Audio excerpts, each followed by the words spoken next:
Hey, what's up everybody, Prospector here with Watcher of Realms. Welcome to the channel. Today we're looking at Laseer Void Rift Nightmare free to play. This is phase 3, stage 5, the man himself, Laseer, the boss fight. Let's see what we can do. But anyways, without further ado, let's dig in.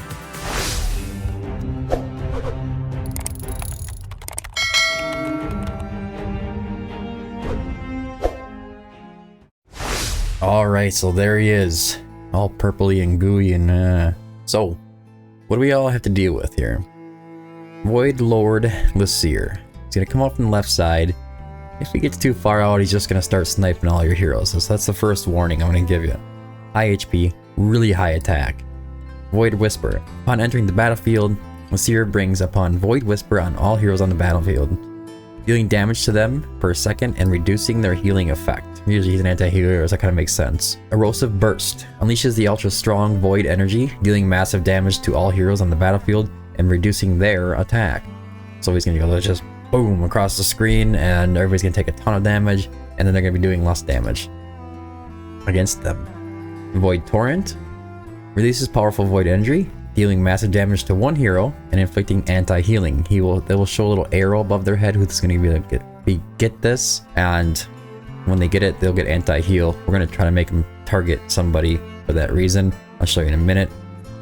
We have the Slime Devourers, we have the Elite Slime Devourers, we have the Tyrant Slimes, we have the Summoners, the Carrions, the Void Seeds. These are all in here, and they will all get the Petrification Blessing when they get down to 30% HP. So, pain in the butt. Same kind of hero lineup for the whole phase. You want to try to shoot for true damage heroes like Nocturne, or defense ignore mechanics from Silas, execution mechanics from Vierna. These are all going to be very helpful. Now, what's the team we're going to be using? None of that. This is EPICS only, and it's going to be a crazy struggle. This is the team.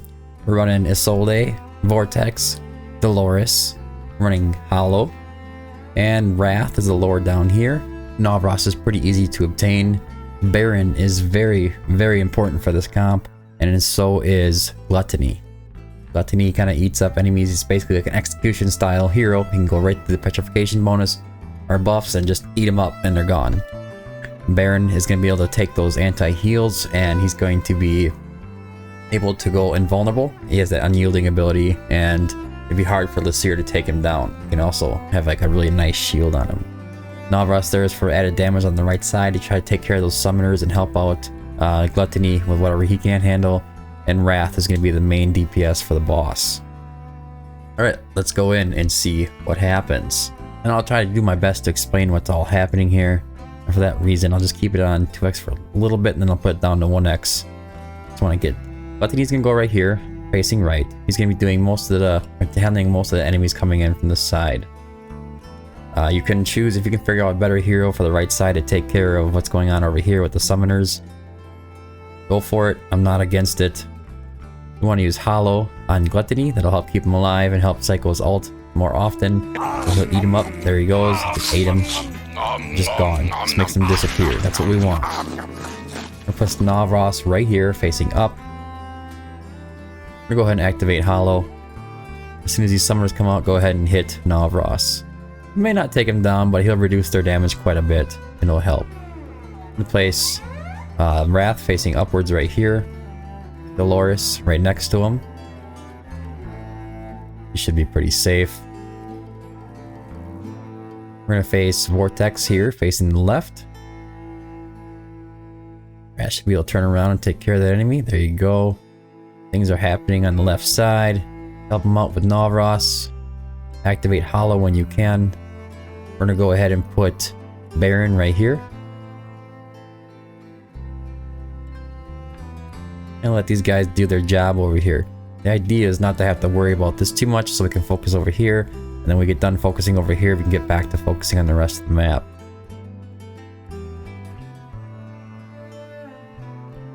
Now I'm gonna put Isolde there. She's not really required. It's just if she doesn't target, or if he doesn't target Baron, he'll target Isolde, hopefully not Wrath. Either way, we'll try to help keep him alive with Vortex.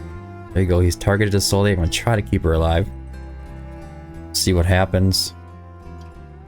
As soon as he gets within range of Wrath, we can start activating Dolores. do some extra damage over here. Don't forget about activating Navras on the right side. Not quite within range. There you go. Activate Dolores. Activate Hollow. Help these guys cycle. We can activate Isolde. She actually managed to stay alive. It's kind of a surprise to me. But she also has the ability to offer physical and magic damage reduction to the allies around her. So this will help them a lot. Anybody within this square here. If Baron gets in trouble, you can activate his ult. And he might have moments where he starts to struggle. He's about to receive the anti-heal. When he gets that, go ahead and activate his ult. Get his shield up. Nice big shield. It does help to have, like, I think it's A3 Baron. Makes a huge difference here. We're going to let these guys do their work. Comes that burst. Comes a Void Torrent. She's going to hit Baron again. We're going to go ahead and activate Dolores. Now that Wrath's ult is up and going, this should finish him off, hopefully. Baron's ready again. He's about to go down. We'll tell you he's in a very nice Guardian set and he's struggling. But man, does he make a difference. We'll go ahead and activate Isolde. This will help keep their damage reduction down up against the boss. About 8% left on him. Doing good. 3, 2, 0. That boy's gone. That's what we wanted. I'm going to go ahead and pick up Baron. Let these other enemies come through so Wrath can attack them. Isolde should be able to hold them off. The worst part is over. Go ahead and activate Navras. Help with these summoners over here. Activate Hollow. You can also go ahead and activate Dolores whenever you need to. Even though he's not taking these guys down completely, he is doing some damage to them, and once their health pool is down, because they kind of drain themselves, eventually they will just off themselves, but it will reduce the amount of slimes that are coming out.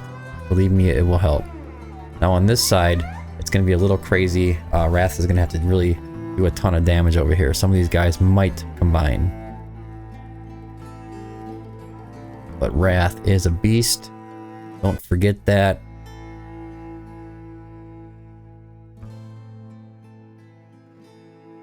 Doesn't surprise me that he is able to come out and solo Laseer. Just wild, if you ask me. But it worked.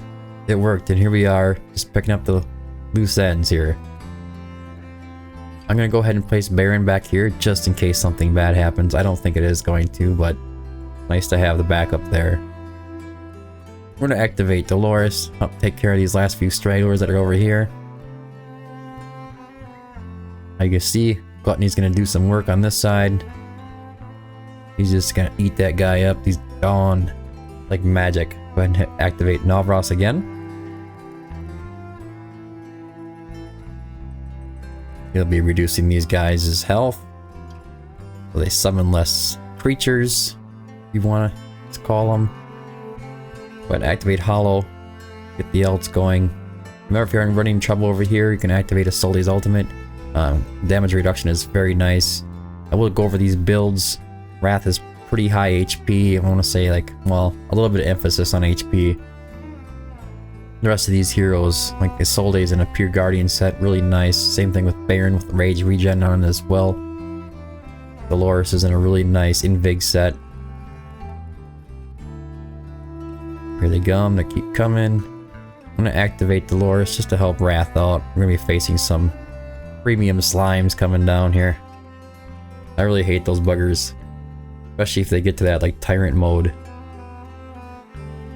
They are a pain.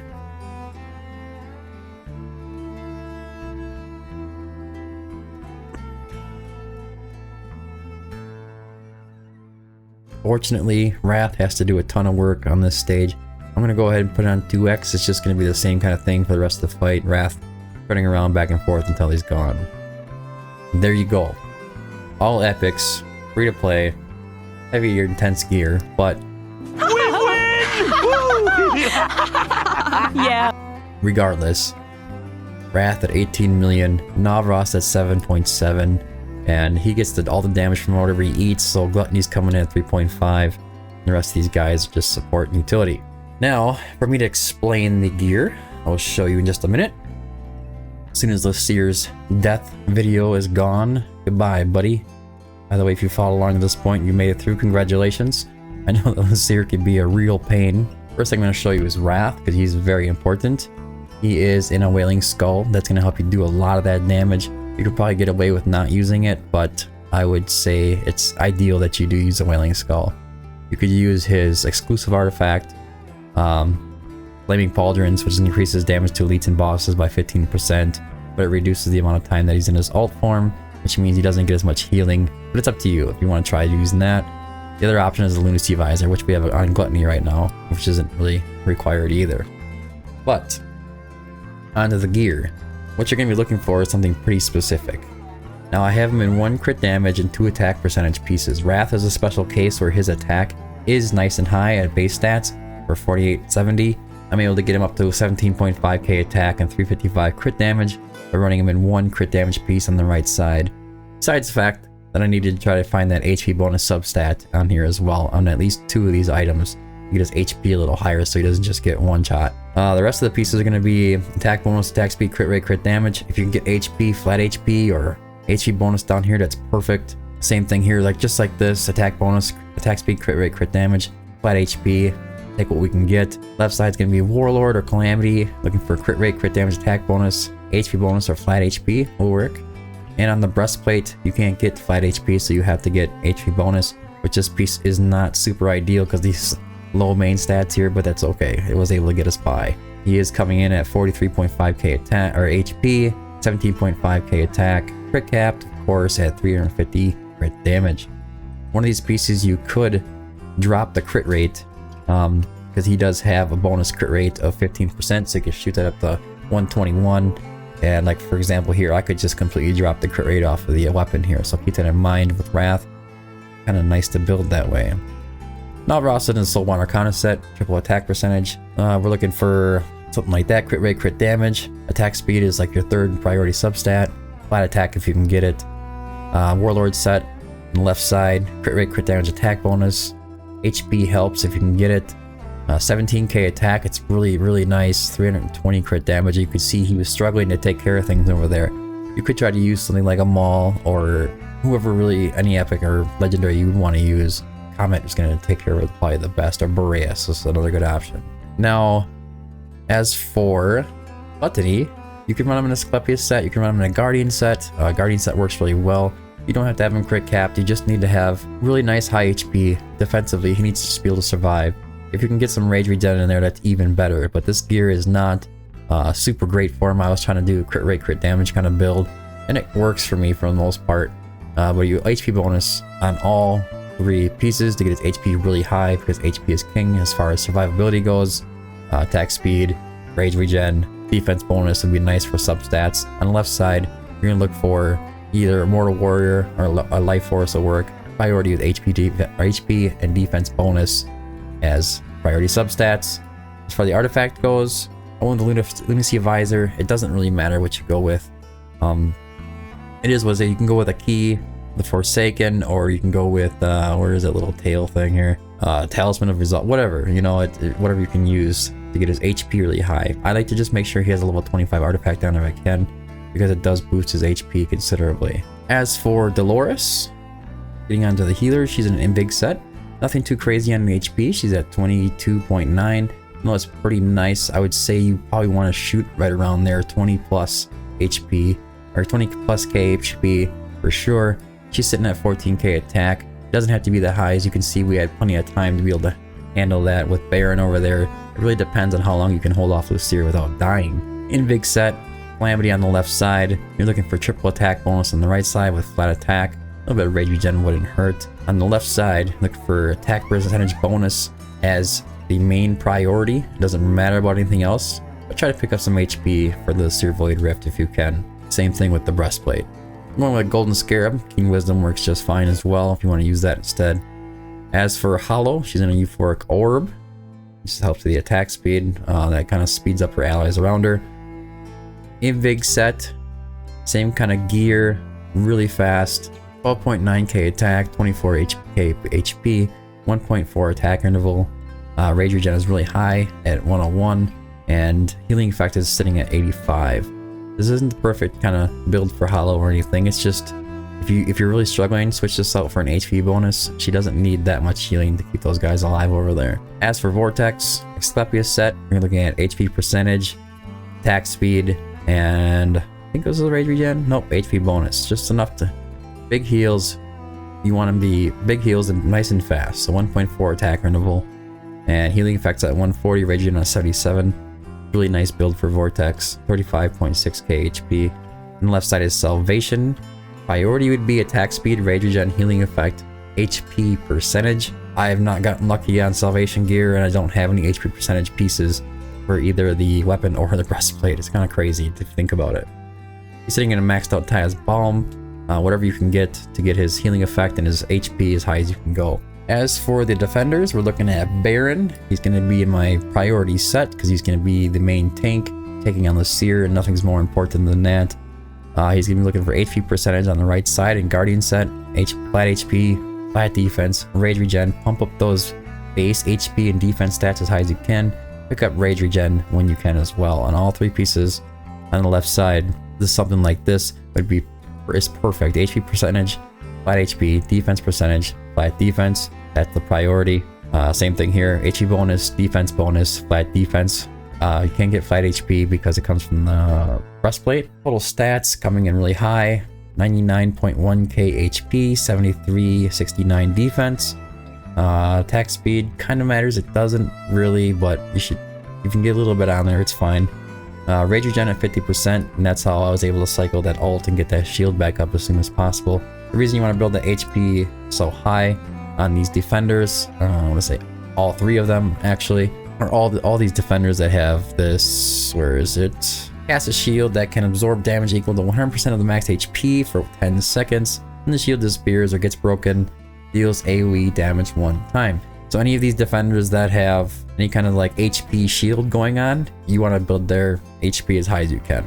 The defense just isn't going to work for that kind of hero. It's going to be the same thing over here for Isolde, except his life force set, 94k HP, 5.5k defense, and a little bit of rage regen to kind of keep your ult going as fast as you can. And the artifacts of both of our defenders are going to be maxed out Bastion rings. If you don't have a maxed out Bastion ring, that's fine. Just run your level 10, that's fine. But you do want one because it also reduces the damage of incoming damage from enemies that are being blocked by them. So anyways, guys, that's it for the video. I hope you found it helpful. If you did, don't forget to like and subscribe. Sorry about the long-winded explanation on the gear. I wanted to make sure that it's very well understood that the gear is very intense if you're going to be using only epics on the Laseer Nightmare of Void Rift boss. Also, don't forget that you do not have to use only epics. So if you are struggling with gear and you have some good legendaries along with you, go ahead and use those legendaries, and the gear won't matter quite as much. It can be a little easier to get to like 17k attack on a Comet than it is going to be on Navros, for example. It's going to be a little easier to take down Laseer Nightmare Void Rift boss if you're running Silas pointed to the left over there than it is with Wrath. That's it for the video. Thanks for tuning in. I hope you found it helpful. If you did, don't forget to like and sub. And until next time, keep digging.